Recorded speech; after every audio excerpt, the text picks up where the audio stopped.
Boa tarde, meu nome é Vitória, eu sou estudante do PET Direito e hoje no PET Explica eu vou falar um pouco sobre o projeto de lei 490, que acabou de ser aprovado nesta quarta-feira pela Comissão de Constituição e Justiça da Câmara dos Deputados.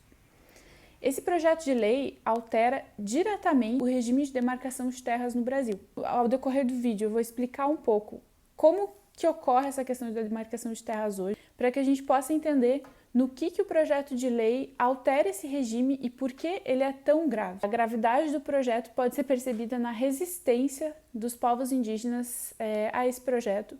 Faz algumas semanas já que eles estão acampados em Brasília para mostrar resistência contra esse projeto e contra outros vários projetos de lei que estão em trâmite nesse momento na Câmara.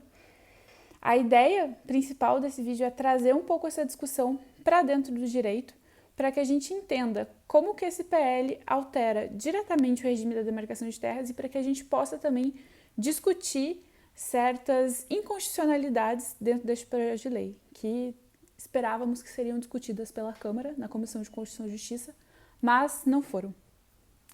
Bom, o objetivo do vídeo não é exaurir a questão da demarcação de terras no Brasil, porque esse é um assunto muito vasto. Bom, hoje, basicamente, o artigo mais fundamental que a gente tem para falar de direito à terra aos povos indígenas na Constituição é o artigo 231.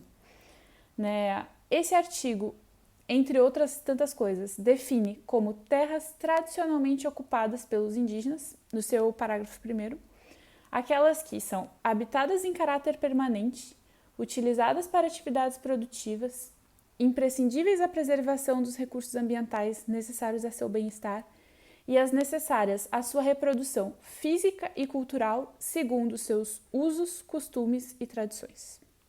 Certo? O que a demarcação das terras vai fazer é basicamente reconhecer essa terra indígena. A função da União vai ser de demarcar essa terra e ter também a competência de proteger essa terra. A terra em si, entende que a terra ela não é concedida pela União, né? Ela vai delimitar e reconhecer uma terra já existente. Uma das grandes discussões que a gente tem hoje é a discussão sobre o marco temporal. Essa discussão não é tão recente assim, ela já se arrasta, principalmente após o julgamento do caso da terra indígena Raposa Serra do Sol pelo Supremo Tribunal.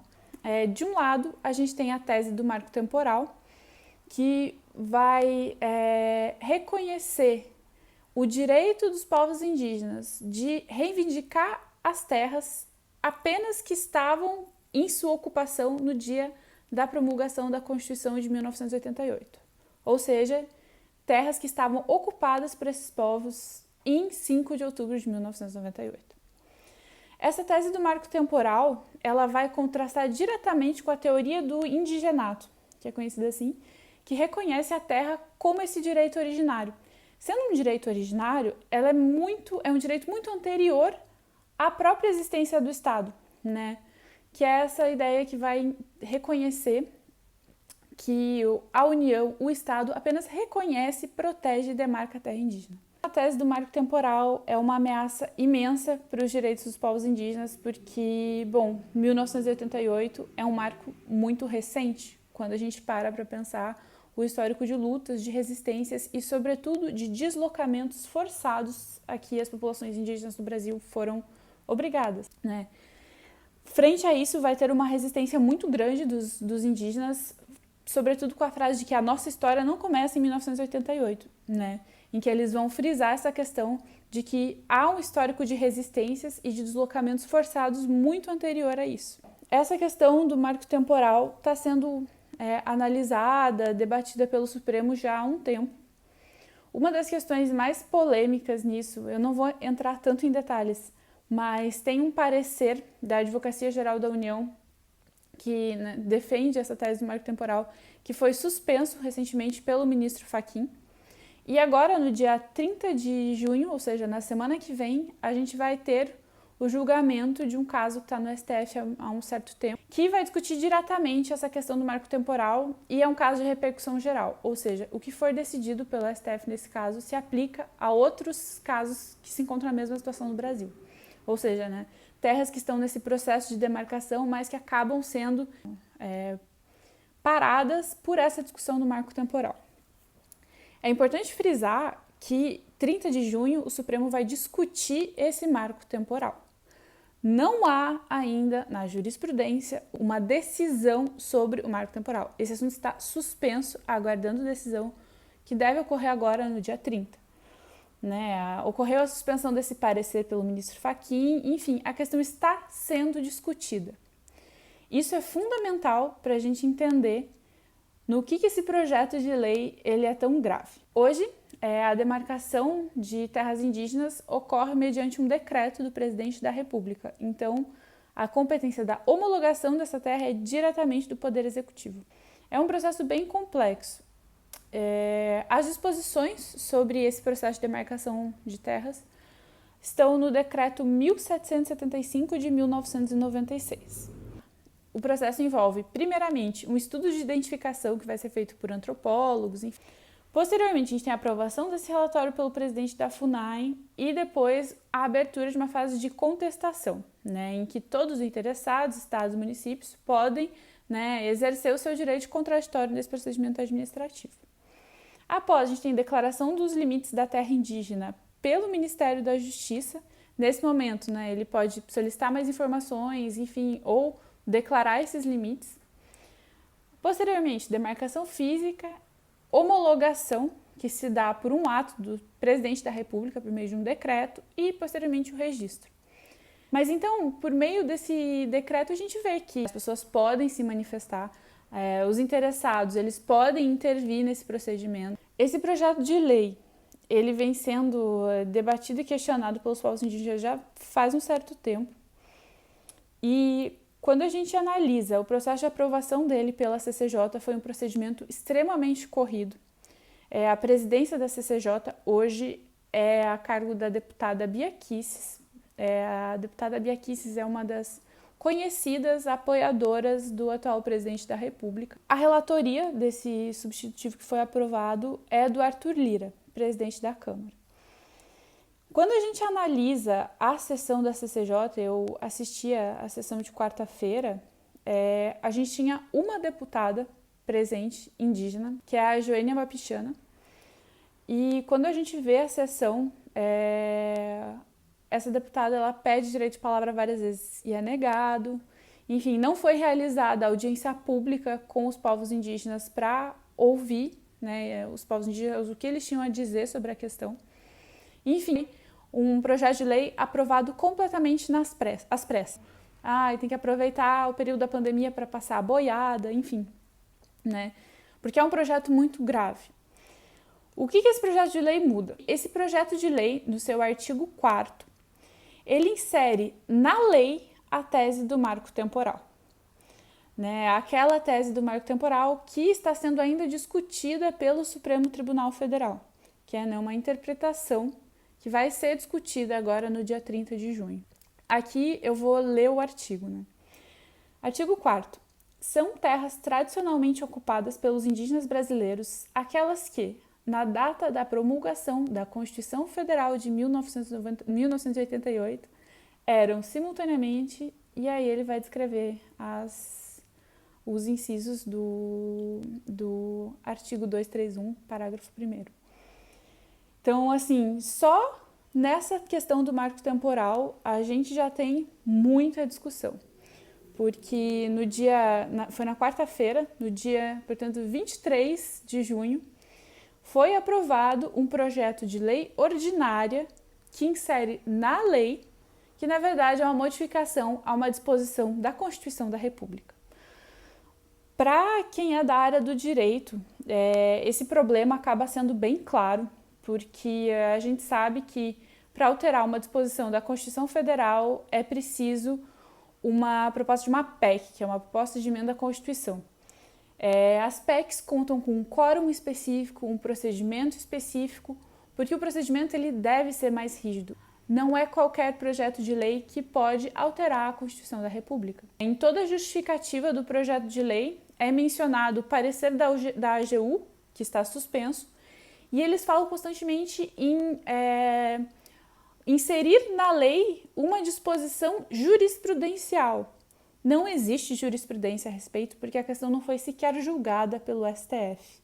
Já seria por si só grave, né, que isso aconteça, mas que isso aconteça uma semana antes do julgamento pelo STF do marco temporal é ainda mais grave, né? Teoricamente, era a Comissão de Constituição e Justiça que deveria, né, barrar um projeto assim, mas isso não aconteceu. Enfim, a tese do marco temporal, ela vai atacar diretamente os inúmeros casos hoje de terras indígenas que estão pendentes de homologação e que estão com algum processo da sua demarcação parados. E esse é só um dos problemas deste projeto de lei. O Instituto Socioambiental fez uma nota jurídica excelente, extremamente explicativa, que eu vou também deixar no link do vídeo para que as pessoas possam acessar. Segunda questão que eu trouxe um pouco para a discussão é a questão das reservas indígenas. Entre os vários tipos de terras indígenas que a gente tem, um desses tipos é o das reservas indígenas. Isso está disposto no artigo 26 e os artigos seguintes do Estatuto do Índio. E, segundo essa definição, são as terras doadas por terceiros ou desapropriadas ou adquiridas pela União, que são destinadas à posse permanente dos povos indígenas, mas que, por vários motivos, não constituem necessariamente ocupação tradicional. O que o projeto de lei faz, esse projeto de lei que foi aprovado pela CCJ, é abrir a possibilidade de que essas terras sejam retomadas pela União, o que é uma proposta inédita, que não consta no Estatuto do Índio, enfim, é uma possibilidade que até este momento não existe. O simples fato de retomar essas terras já é um absurdo, né? Especialmente que se fala tanto em segurança jurídica, não há segurança jurídica alguma nisso. E além disso, a gente ainda tem uma perspectiva assimilacionista muito forte nesse artigo, porque quando a gente olha alterações dos traços culturais da comunidade, o que é a alteração dos traços culturais da comunidade, né? As únicas pessoas que são legitimadas a falar de sua identidade enquanto povos indígenas são os próprios povos indígenas. Então, o que significa essa alteração de traços culturais?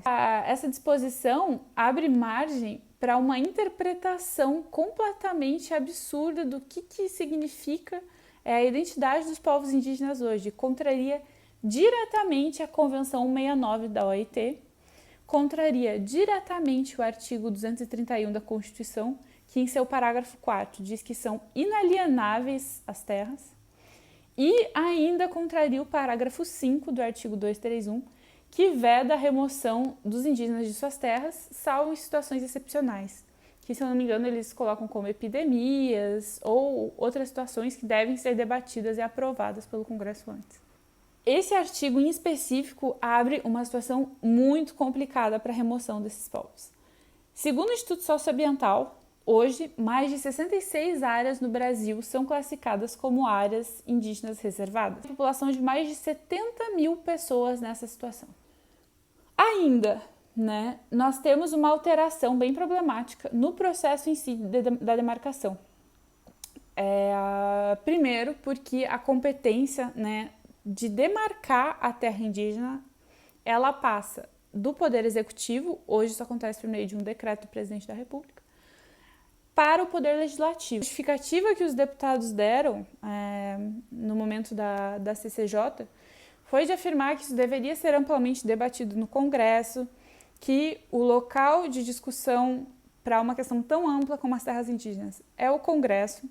Ele abre também a possibilidade de que em qualquer fase do processo, né, do procedimento administrativo, possa ocorrer a manifestação dos interessados nesse projeto de demarcação. Essa possibilidade já é prevista hoje no decreto, né? Como eu mencionei antes, essa manifestação e esse direito ao contraditório, digamos assim, já está previsto no decreto 1775 de 1996. Isso, inclusive, já é reconhecido pelo STF, do Instituto Socioambiental também reforça isso, mas o STF já reconheceu que o decreto ele respeita sim o contraditório porque há a possibilidade de manifestação.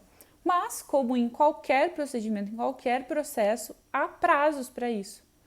né? Da maneira com que isso foi colocado nesse projeto de lei, abre espaço para que a qualquer momento qualquer interessado possa se manifestar no processo. Isso é uma barreira imensa para avançar com esses processos de demarcação, né? É realmente uma intenção de criar tumulto processual e de estacionar ainda mais esses processos. Ainda tem uma questão extremamente problemática, que é a de exploração de terras e o garimpo ilegal.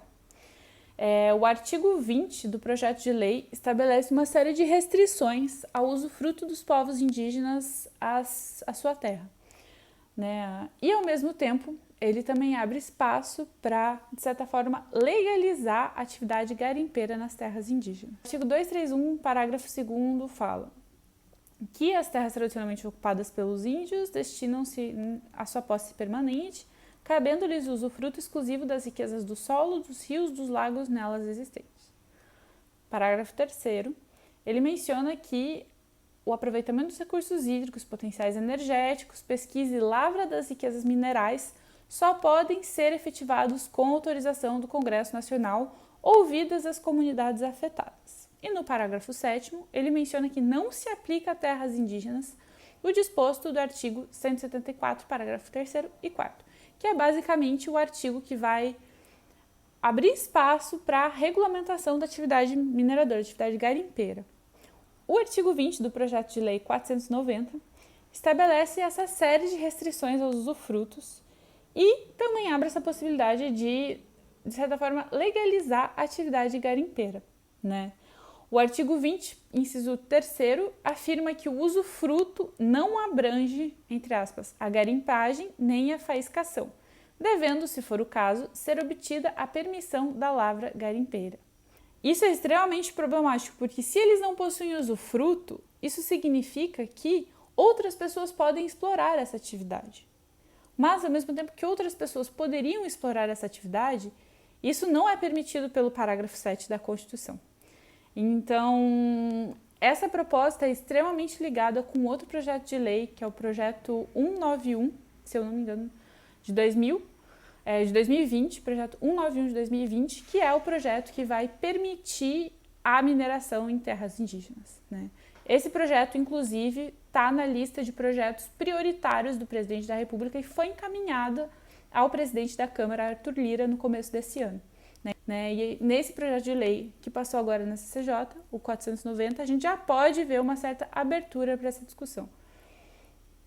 Eu não vou entrar na discussão sobre por que o garimpo nas terras indígenas é ilegal e prejudicial a essas populações.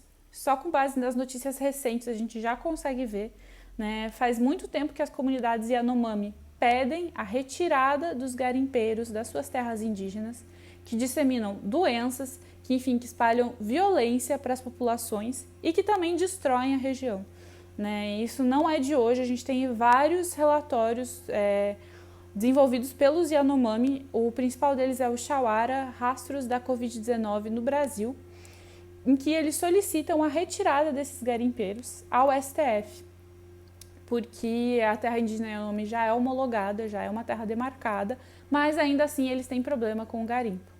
Recentemente, agora, se eu não me engano, em final de maio, a gente teve um grande ataque de garimpeiros dentro da terra indígena Yanomami, realmente espalhar o terror para essas populações, a intimidação, e abrir essa possibilidade de um projeto de lei é uma questão muito, muito séria. Ainda tem a discussão extremamente séria sobre os indígenas isolados e a política de não contato. O artigo 29 do projeto de lei estabelece que, no caso de indígenas isolados, cabe ao Estado e à sociedade civil o absoluto respeito de suas liberdades e meios tradicionais de vida, devendo ser ao máximo evitado o contato, salvo para prestar auxílio médico ou para intermediar ação estatal de utilidade pública. Novamente, o que é a ação estatal de utilidade pública? Utilidade pública pode ser a construção de uma estrada, pode ser um projeto de uma hidrelétrica, pode ser N coisas que impactem, né, nessa política de não contato. Essa previsão é uma hipótese inédita, pelo menos desde a década de 80. Eu estava escutando um podcast com a antropóloga Manuela Carneiro da Cunha, da manhã, feito pela Folha de São Paulo. Desde a década de 80, né, o final da década de 80, 1987 mais precisamente, é proibida toda e qualquer ação ou projeto de desenvolvimento em territórios de indígenas em isolamento. Né? Como eles vão proceder quando eles localizam ali que há um grupo de indígenas em isolamento, é isolar o máximo possível essa área. Né? E desde 87 é proibida a justificativa do contato forçado nos casos de interesse público. Né? Isso ocorre devido a diversas tragédias mesmo, que a partir desse contato ocasionou mortes em massa desses indígenas que estavam isolados, até por uma questão, né, de propagação de doenças e etc. E sobretudo nas décadas de 70 e 80. Né? Foi a situação para a construção da BR-163, foi normalmente para casos de rodovias. A gente tem vários casos que demonstram que essa questão do interesse público, quando ela foi usada para justificar esse contato forçado, ela levou a extermínio, levou a realmente acabar com essas populações que estavam isoladas. E desde 87 tem essa política de não contato forçado. Essa disposição é uma disposição inédita, eu recomendo a todo mundo que leia a nota do Observatório dos Povos Indígenas em Isolamento, né, que é o OPI.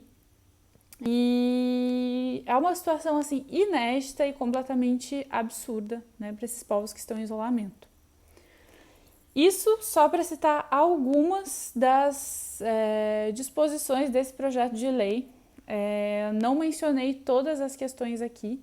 Tem ainda a problemática de que ele define que as terras já demarcadas e homologadas não podem ser ampliadas.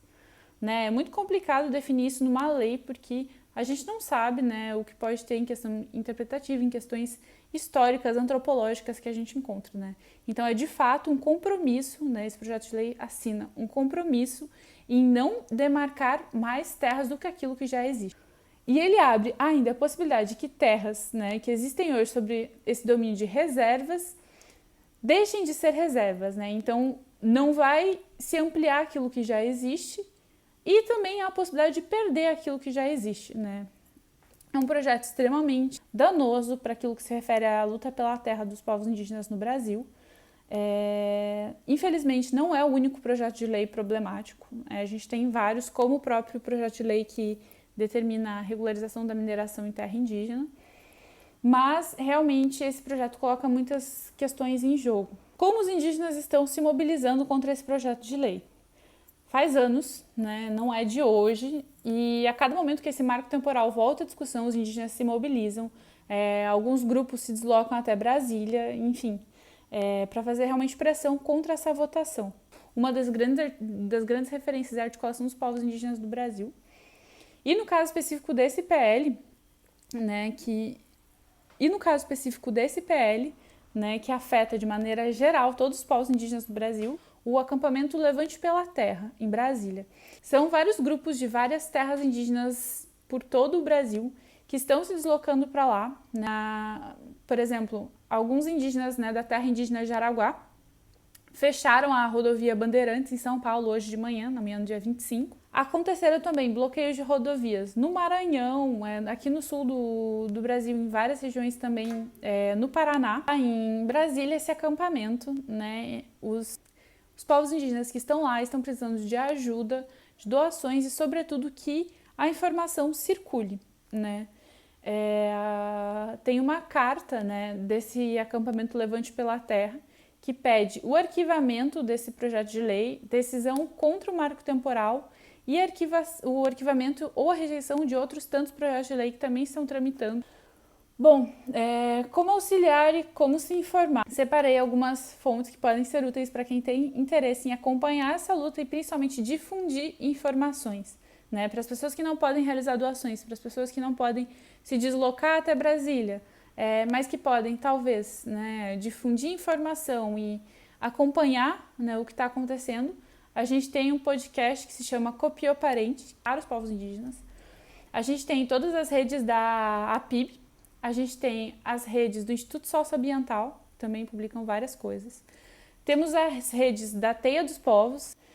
E direto na fonte, a gente tem comunicadores e comunicadoras indígenas que estão constantemente falando, né, sobre os projetos de lei e estão constantemente cobrindo, né, a resistência indígena. São esses mecanismos, né? A mídia índia, que tem Instagram, a comunicadora Alice Pataxó também, a mídia Guarani Imbiá, o Eloy Terena, que é advogado. É isso. Na descrição do vídeo eu vou deixar alguns links interessantes com fontes, com notas. E o interesse desse vídeo era, sobretudo, trazer um pouco mais essa discussão para dentro do direito, porque esse é um assunto que dialoga diretamente com coisas que nós estudamos, com coisas que nós vivenciamos. E enquanto estudantes de direito, enquanto profissionais do direito, nós temos que estar a par do que está acontecendo e nós temos que nos posicionar também contra, né, projetos, medidas, enfim, que se colocam diretamente contra aquilo que é defendido pela Constituição e que é defendido por todos os princípios que a gente estuda. E é isso.